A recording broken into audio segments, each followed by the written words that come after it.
असल में शादी की डेट जो थी हम लोग ने 22, 23, 24 जून रखी थी, क्योंकि 22 को निकाह था, 22 जून को। तो हम लोग का असल में टिकट था 9 जून का, तो तबीयत की वजह से इनकी तो कैंसिल किया गया। जी जी। तो उस वजह से कि अब ऐसा लग रहा है कि इसकी मतलब वो सफ़र के लायक अब नहीं है, तो इस वजह से हम लोग ने इसी मतलब आईसीयू के अंदर ही इसका वो मतलब जो था वो निके का वो अटेंड किया है। फिर अब फिर आगे का देखते हैं। जो मतलब जो मेन हम लोग का वो है काम, वो जो मतलब निकाह है मेन वो हो गया है, जो मतलब सुन्नत तरीके से वो हम लोग ने कर लिया है। अब जो आगे का वो जो मतलब अपना वो रहेगा रिसेप्शन, वो अपना वही बॉम्बे में ही होगा। जो सब अल्लाह बेहतर जानता है आगे का क्या है। जो मेन काम था वो तो हो गया है, जो हम लोग करना था उनके सामने मतलब उनकी बेटियों का जो निकाह है उनके सामने हो गया है। वही हो सकता है इसी से वो बेहतर हो जाएं, इस वजह से। जी जी, हो सकता है उसी से। हॉस्पिटल प्रशासन ने कितनी मदद करी है? बहुत, हॉस्पिटल के लिए बहुत बहुत शुक्रिया। हमारे जितने भी स्टाफ वाले उन्होंने सब अपना बहुत ज़्यादा वो दिया है, उनके लिए बहुत बहुत धन्यवाद। प्रशासन का वो रहा कि भाई कि उन्होंने आदेश वो किया गया कि भाई ये चीज़ें हो जाएं, क्योंकि उनकी कंडीशन देखते हुए और एक निकाह था जो एक पिताजी के सामने होना था, तो ये पुण्य का काम था, इसके लिए उन्होंने ये किया गया कि भाई एक आईसीयू के इन्फेक्टेड एरिया भी होता है और वहाँ जाना भी थोड़ा सा वो रहता है। फिर भी एक प्रशासन ने सोचते हुए किया गया कि भाई पिताजी की अगर इच्छा है तो इस चीज़ को कर दिया जाए, तो इसी वजह से किया गया कि निकाह हमारे पापा के सामने हो जाए। तो उनकी बेटियों की इच्छा का सम्मान करते हुए हमने 4 लोगों को आईसीयू प्रोटोकॉल फॉलो करते हुए, जो भी इन्फेक्शन कंट्रोल प्रोटोकॉल होता है, हमने उनका अलाउ किया और आराम से 5 से 7 मिनट में निकाह संपन्न हो गया। और फिर वो लोग किस तरह की बीमारी से, जैसे कि आपने बताया चेस्ट इन्फेक्शन था, क्या कुछ उनकी कंडीशन थी, क्या अभी? देखिए, चेस्ट इन्फेक्शन था और जो कि इम्प्रूविंग ट्रेंड में है, और वेंटिलेटर पे थे, वेंटिलेटर से आउट हो गए थे और एक हाई फ्लो ऑक्सीजन पे थे। पूरी तरह से कॉन्शियस नहीं थे, बट उनके इतना समझ में आ रहा था कि हाँ, उनके लड़कियों का निकाह होने वाला है तो और हो रहा है, तो उन्होंने आशीर्वाद भी दिया। तो उस हालत में क्या थे। कुछ देखा गया कि शादी के बाद कुछ कंडीशन में बेहतरी आई? बिल्कुल बेहतरी आई है। अगर देखा जाए तो शादी के बाद से आज में काफी उनका जो रेडियोलॉजिकल इम्प्रूवमेंट है चेस्ट में, और हम उम्मीद करते हैं कि आने वाले टाइम में वो बेहतर होकर और सक्सेसफुली हम डिस्चार्ज कर पाएंगे उनको। देखिए, अब इसको हम निकाह या शादी का तो पूरा नाम नहीं दे पाएंगे, क्योंकि शादी की भी तमाम चीजें तो यहाँ नहीं पूरी हुई, क्योंकि वो जगह भी उसकी नहीं थी मुनासिब बात से।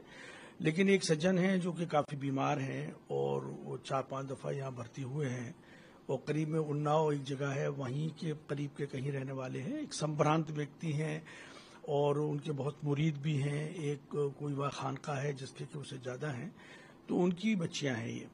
तो वो शादी उनकी फिक्सअप हो गई थी, लेकिन चूंकि उनकी तबीयत इतनी ज्यादा खराब है, 4-5 दफा एडमिट हो चुके हैं और हर बार ठीक होके गए, इस बार फिर उनकी तबीयत बहुत बिगड़ गई। बम्बई में शादी होनी है, इन लोगों को बम्बई जाना था, लेकिन जब एकदम से तबीयत बिगड़ गई तो वो फिर दोबारा यहीं आके भर्ती हो गए इराक के अंदर। तो उनके जो परिवार की ये ख्वाहिश थी कि अब ये शादी तय हो गई है तो हो जाए, वरना तो ये लंबा समय खिंच जाएगा, क्योंकि मुहर्रम का महीना भी आ रहा है, तो उसमें आमतौर से मुसलमानों की शादी नहीं होती है। तो वो चाह रहे थे कि इसको पूरा कर दें। तो उन्होंने आके बातचीत की और ये अपनी ख्वाहिश का इजहार किया कि ये चाहती हैं, बच्चे भी, हमारा परिवार चाहता है। वो संभ्रांत व्यक्ति हैं, सज्जादा हैं, तो उनसे लोग मुरीद हैं कि इनके प्रेजेंस में हो जाए। तो ये हम लोगों के लिए भी एक डिसीजन लेने में एक बड़ा मसला था कि हम क्या करें इसके अंदर, उनकी भावनाओं को कैसे हम ख्याल रखें। तो फिर ये तय हुआ कि जो मिलने का टाइम होता है मरीजों से, उस वक्त में हम 3-4 लोगों को इजाजत दे देंगे कि वो पूरी इन्फेक्शन कंट्रोल का ध्यान रखते हुए पहन के जो गाउन वगैरह होते हैं, मास्क लगा के, और वो दूल्हा जिसके वो चाहते थे कि उनके सानिध्य में रहे और उनका आशीर्वाद उनको मिल जाए, वो चला जाए, और एक काजी जी चले जाए और 2 लोग और चले जाए। वो 2 लोग कौन होंगे? आपको मालूम है कि जब मुसलमानों में शादी होती है तो उसमें एक वकील होता है और 2 गवाहान होते हैं जो इस बात की तस्दीक करते हैं कि लड़की ने इजाजत दे दी, क्योंकि इस्लाम में पहले लड़की को इजाजत देनी होती है। तो 4 आदमी हो गए, लिहाजा वो 4 आदमियों को हमने इजाज़त दे दी। वहाँ हर बेड पे हमारे आइसोलेशन ही है, क्योंकि वो एक कर्टेन पड़ा होता है जिसमें कि बराबर वाले मरीज से उसका वो नहीं होता है कोई संबंध। तो उसी में उन 4 लोगों को खड़ा करके मुश्किल से 5 या 7 मिनट लगे इस बात को कहने में। इतना ही कहना होता है कि लड़के का नाम लेते हैं, फला son of so and so, इतना मेहर के साथ जो सिक्का है आज का आपको उनके शादी में उसको आपको दुल्हन के रूप में दिया जाता है, आपको कबूल है? उसको कहना था मैंने कबूल किया, बस इतनी करनी होती है। तो वो 5-7 रुपये पूरा हो जाता है। इसके बाद में लोग बाहर आ गए और जो कमरा है डॉक्टर का जहाँ बैठ के मरीजों के रिश्तेदारों से काउंसलिंग करते हैं, बात करते हैं, वहाँ उनको बिठा के और वो जो एक खुतबा इसके बाद पढ़ा जाता है जो कि उसको भी 3-4 मिनट का होता है। तो वो काजी साहब ने उसको पढ़ा, शादी पूरी। इतनी शादी में लगता भी है। तो बस इतनी कहा जाए कि ये भी पार्ट ऑफ, तो ये एक कह सकते हैं आपके बहुत छोटा सा पार्ट।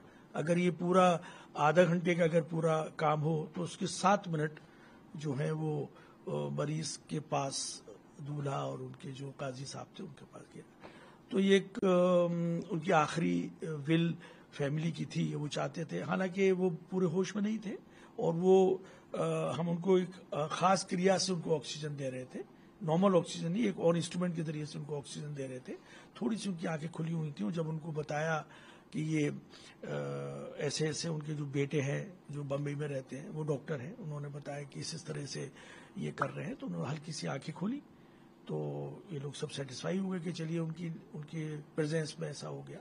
और इसमें एक बात ये भी है कि स्ट्रेस बहुत होती है परिवार को भी और मरीज भी स्ट्रेस में रहता है, तो उसकी वजह से शरीर के अंदर इस किस्म के कुछ केमिकल्स प्रोड्यूस होते हैं जो उसकी बीमारी को बढ़ा सकते हैं।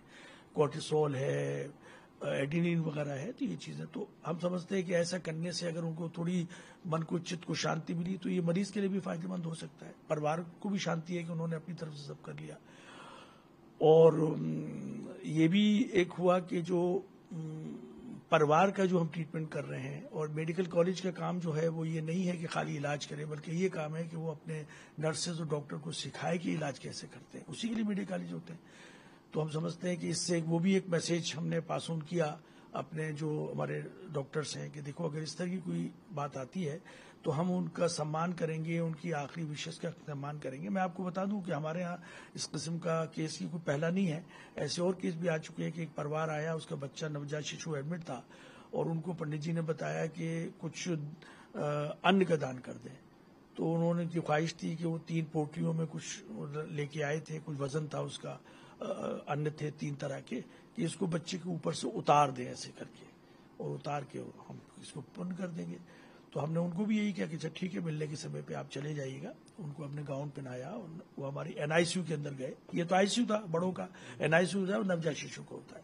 हमने कहा आप जाइए मास्क वगैरह जाके, और आप टच मत करिए कोई चीज भी, आप 3 बार उनको जो भी आपको करना है वो कर लीजिए। और